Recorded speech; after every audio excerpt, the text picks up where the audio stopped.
Alright guys, I got the canvas sheet laid out. First thing I want to do, get rid of this edge. I think you can probably see just how ruffled that is, so I'm going to cut it off.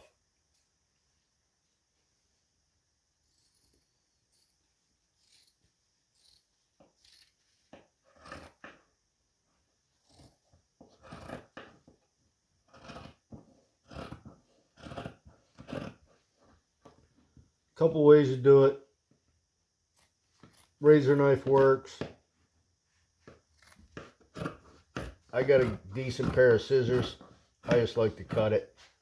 See, a lot of people will just make a cut and then just grab the thing and tear it off, but it leaves a terrible edge, and I don't like that. So I cut that first edge, fold it over, make sure that I've got enough material here to pull against.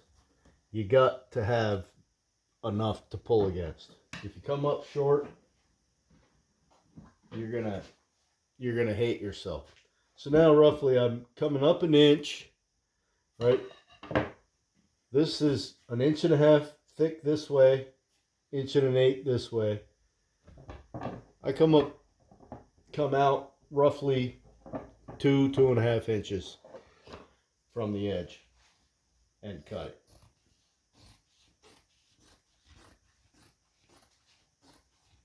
Now, fortunately, with the size that I made these stretchers, I should be able to do 3 canvases out of this. All right, so there's that. That's done. The other thing is, I've got way too much going this way. No sense making 2 cuts. I'm going to bring it over, get it where I like it. Pretty much I like to get right to this edge, even though when I stretch it, I'll end up over this edge. I'll cut it after. But I should be good there. So now I'll go to the other side. I'll figure out how much I want on that, and I'll cut that off.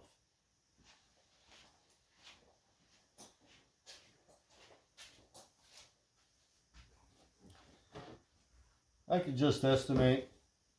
I can see right here along my table should be pretty good.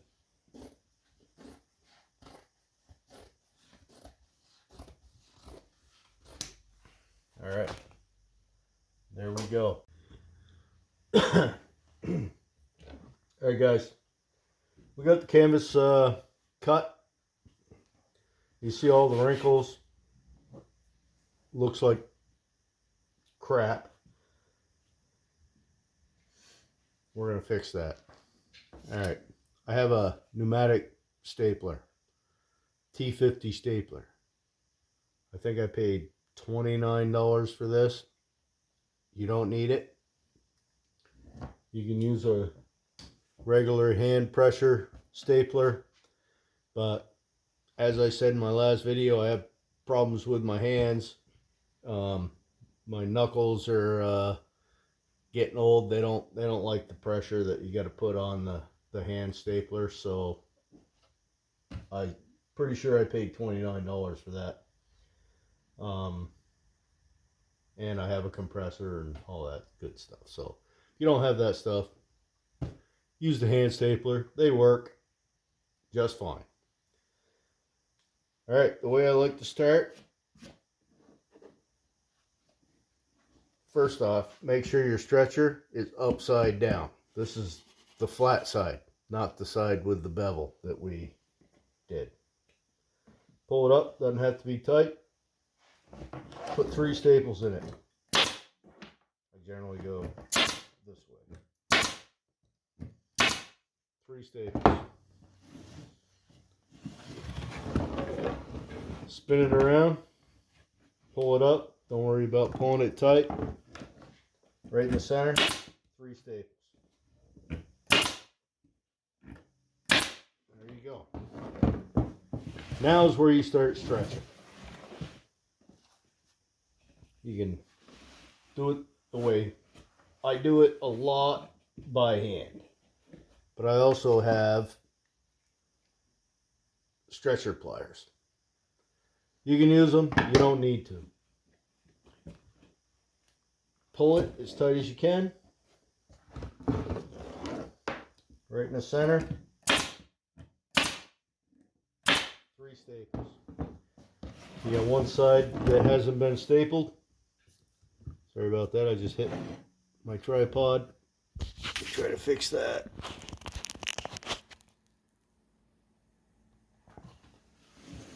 Alright, that should be good. We're going to do the same thing. I'm going to grab it. And this is why you want more than you need, so you can get a good pull on it. Pull it up.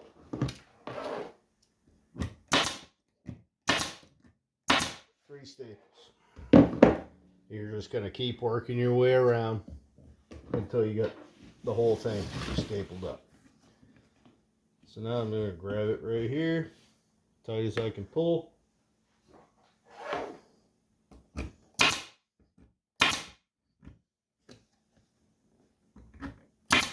I like to do a minimum of 3 staples on every turn. I see a lot of people that are doing 1 or 2 staples. Yeah, that's crazy. It'd take you all night. I ain't got time for that. All right. 1,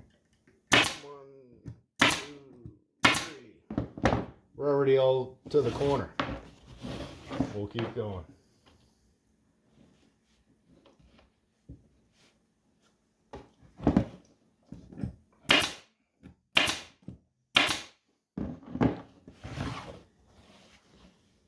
Grab it, give it a good pull. You can already see the wrinkles are starting to come out of the canvas. The hard ones, they're going to stay there until you put some gesso on it, which shrinks the canvas and pulls everything in.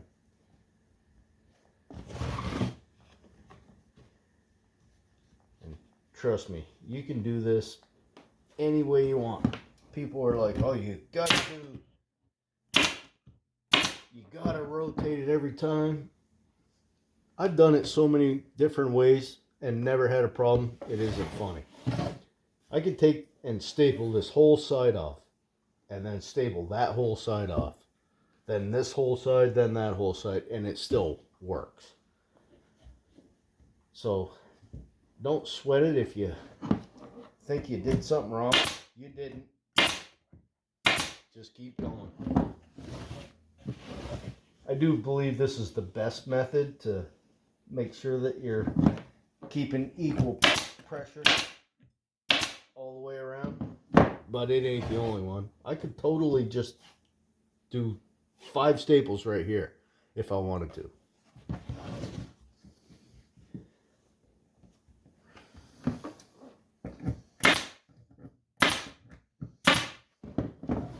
So these things, I don't know, I think I paid freaking, I don't know what I paid for them, but I guarantee it was too much because they're worthless. You don't need them. The only way I would use those is if it's a really big canvas. Yeah, I'd use them because you got so much field in here that you need to stretch out. A big canvas like a 4-footer, yeah, you probably want a pair of those stretching pliers. But on a small one like this, dude, you don't need it. Just pull it by hand.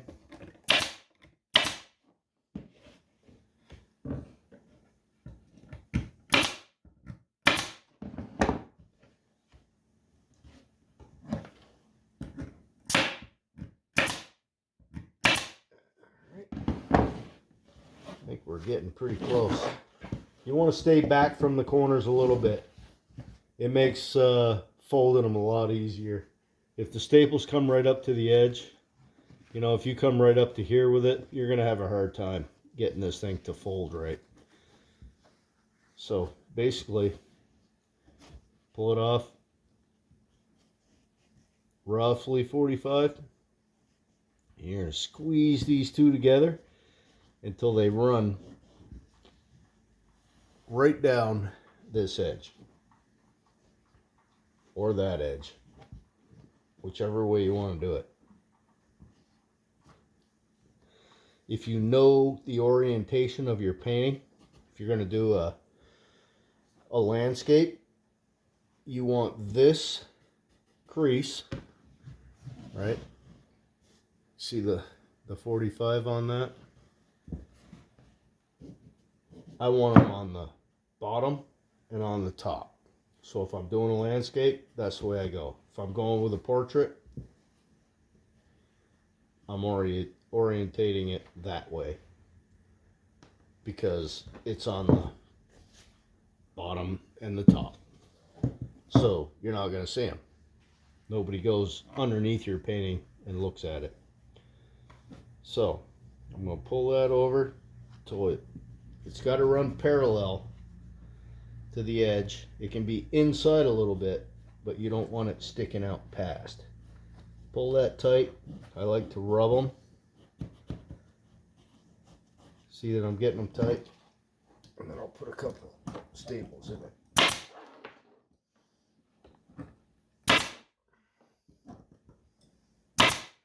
Just like that. There's a corner. Got the corner on this side, 45 on this side. Now, what you want to make sure of is that you do each corner the same way. You don't want that 45 here and then over here. You want the 45 to be on the same side all the way around. I hope that makes sense. All right. All you got to do, look at the last one you did and make sure your 45s are looking at each other.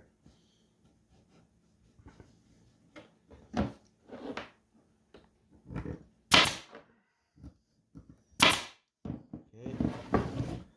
There's two.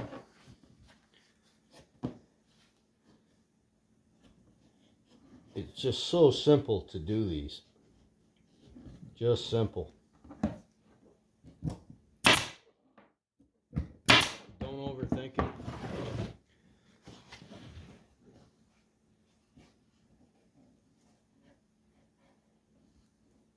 There's that. Make sure that crease works.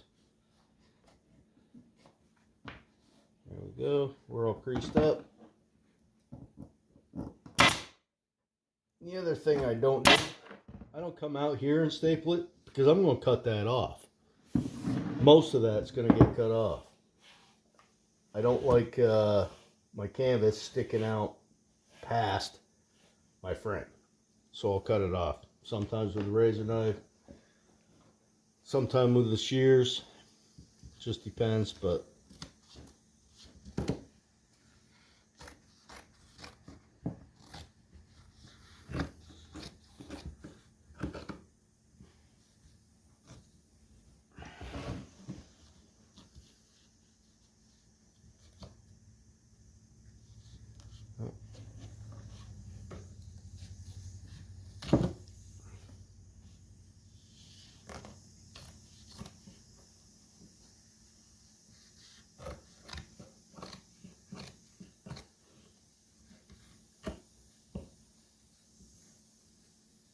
believe me, it's a lot easier with the razor knife, but it tends to, the razor knife leaves a lot of these strings, a lot more than the scissors do.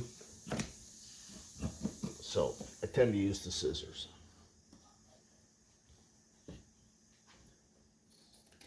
Don't really care if it's a clean edge or a jagged edge, doesn't much matter.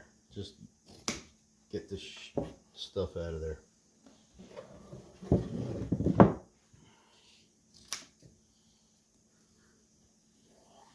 Not that bad. Come over here, cut that off. Alright, so I'm going to leave this pretty much where it is. Throw a couple more staples in there just to make things tight.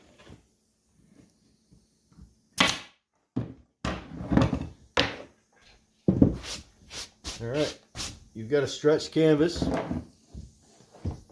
got a little bit of wrinklage going on.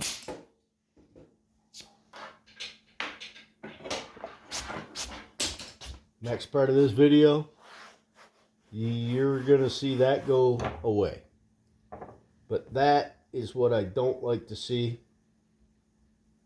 and that's why I don't buy sheets of canvas.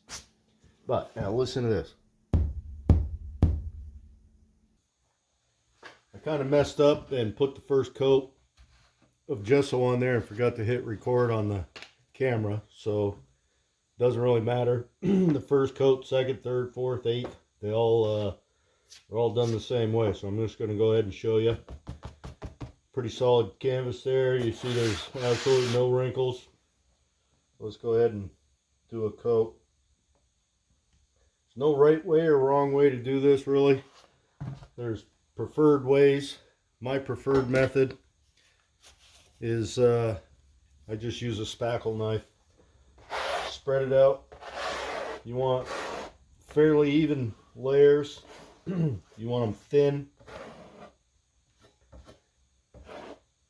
Get as much globs off as you can, but pretty basic, simple.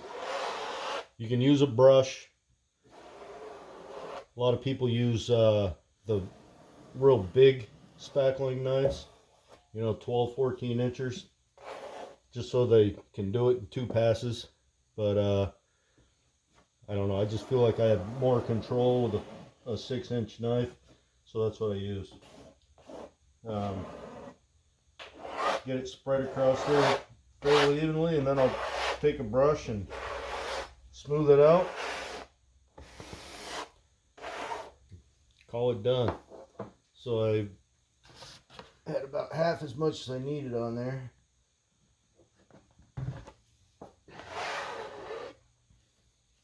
Again, this is just liquid gesso. I know a lot of people make their own. I don't think I've ever done that. I think I might have tried once and didn't really like the results. So I just buy it in the store. It's not that expensive. I would say what I made it out of, but I'm not 100% sure it was gesso that I made. But whatever it was Hodgepodge, which is just a glue, like a PVA glue, some baby powder, and white paint. Pretty sure that's gesso. But like I said, I could be wrong. It's been a long time. Alright, well, we got a pretty even coat there. Got a little extra on there, but I think I should be able to take care of that with a paintbrush. Give me a second. I forgot to have my paintbrush prepped. Alright. Still a little damp, but that ain't gonna hurt nothing.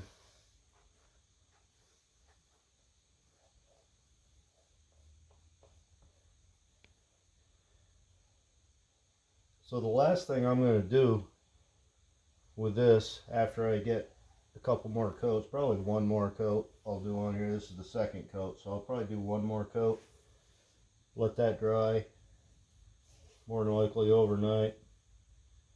And when it's good and dry, I will take 220 sandpaper and sand it down smooth. It only takes a minute to do. Doesn't take long at all. Maybe 2 minutes, but that's it. Let that dry, sand it. Well, actually, that's not what I'll do. I'll let it dry, put another coat on, then I'll sand it with 220, and that's it. Alright guys, appreciate you watching. If you have any questions, please leave them in the comments. I'll try to answer any questions. Like, share, and subscribe if you're feeling that way. All right, thank you.